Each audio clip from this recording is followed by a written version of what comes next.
That's right. Hi everyone, so I'm with Fordey's, made the trip up. We've made the trip down for an absolutely shocking performance tonight. Let's cut straight to the chase. We'll get to the goals in a moment. Is it time to drop Joelinton? Yes, please. Put him out of his misery. He's an absolute fraud. Before people jump on it, can you speak any positives from him?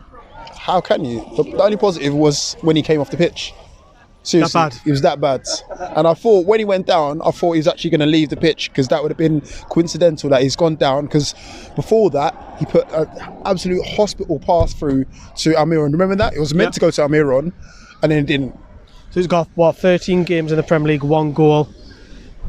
Manchester City, we're not expecting him to have feature. Well, even if he starts, I mean, it's Man City. We're not expecting to have any of the ball. But he's not even offering anything. That's the thing.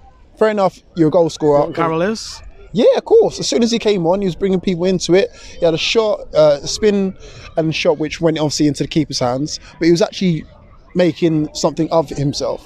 Joelinton on the pitch for the majority of the game did nothing, absolutely nothing. He doesn't offer anything. And then you've got 2 players alongside him that, let's face it, they're not really in form, are they? Saint-Maximin's not in form. Almiron. He's got to be Johnny just said that was his worst game he's ever seen him play tonight. What do you do with Almiron? Because Roberto Rojas said don't play him out on the wide. You got to play him in the middle. But then do you change the team around just for him? We haven't got that luxury to do that.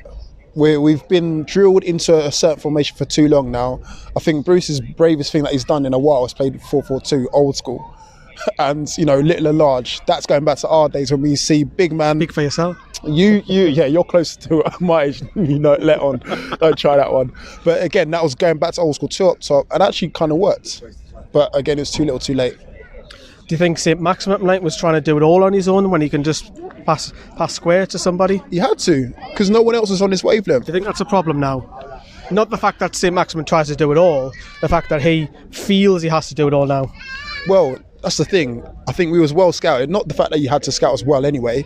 We've only got 1 danger man, which is Saint-Maximin. So every single time the ball went to him, 2-3 men around him, and that's it. Because again, they didn't even bother with Almiron. Because again, every single time he kept cutting inside. He's afraid to shoot. He's afraid to penetrate and go through people. So what's the point of having him on the pitch? The performance he had today, I think our best player was our goalkeeper. And I think that tells a lot of things. Yeah, that's exactly right. You've had a shocker when your goalkeeper is the best player on the pitch. Fair enough for the first goal. Maybe he could have done it a little bit better. But again, overall, he kept us in the game. And that was it. Him and Saint-Maximin, probably the only 2 shining stars of this poor performance here. Should we look at that and think those 2 goals are very similar positions? Discipline, don't dive in. Jack Grealish is swimming almost with his diving. Well, we haven't seen it back, so Villa fans, apologies, but we'll soon. But what I'm trying to get at is 2 goals are very similar there. And you mentioned we've seen it back on the big replays that we were looking at in Villa Park. It looks like Joelinton's half asleep on one of his markers. It wouldn't even surprise me. Wouldn't even shock me. The thing is, though, Villa, yes, they played us off the park, but again, we had 3 centre halves that, let's face it, are 4th, 5th, and 6th choice centre halves. Because again, you miss the leadership from Lascelles, you miss the quality of the gym we have done all season, and we miss Fabian Schär. So again, did they come in on Saturday for you against Man City? Any one of them, despite it being Man City.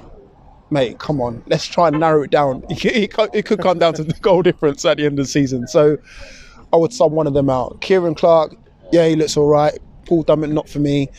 And who was the other one? Fed, yeah, I'll keep Fed in the team. But again, any one of those 3 that I mentioned before, I'll bring into the team straight away, because we need that bit of quality, bit of leadership in there. Because those 2 goals that we conceded, they were just poor organisation. Basic set pieces. Basic set pieces that was conceding when Pardew was here. I thought we got rid of all of that. So yeah, for me, any one of those 3 walks into the team, especially Lascelles, I think we needed someone to organise the other 2, and then it would have been okay. I thought Villa rings round by far the best side here tonight. And that's difficult to say, because this is the one game that I wanted to win over their fans, but they were by far, and for me, I thought Jack Grealish had way too much space. We made him look like Zinedine Zidane. Literally, like he was running the show. He had so much time on the ball, he probably didn't even know what to do with himself. That was taking a piss out of us at one stage. So I don't know, there's a lot to sort out, but definitely that back 3 needs to be sorted out. Shelby for me doesn't start another game. Do you think I thought Hayden was more poor than what he was tonight? Hayden was probably thinking he's got to do twice as much work. That's probably the reason why he's probably down tools.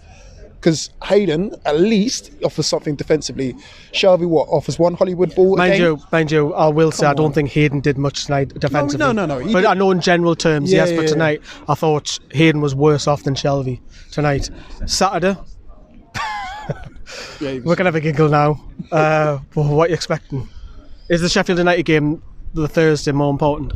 Definitely, I think because it's going to edge we're closer slightly to more of the relegation zone after Saturday. The Saturday, we're not expecting now. Yeah, the Saturday game against Man City is just damage limitation. If we can keep it down to under 4, I'll be happy. Seriously, and I know that's a poor mentality to have, but again, it's realistic because again, if we're losing 2-0 to these guys, and we didn't really have any danger, did we? We didn't really have any. Is that rain getting to you? Yeah, it's getting to me a little bit, innit? You can tell. I'm not starting to cry, guys. All sweating. It's the rain. Sub on the Times. Oh, don't you start. Don't you start. He's Villa in the skies. Villa in the skies. No, that's not me who wears the Villa shirts. Oh, here we go.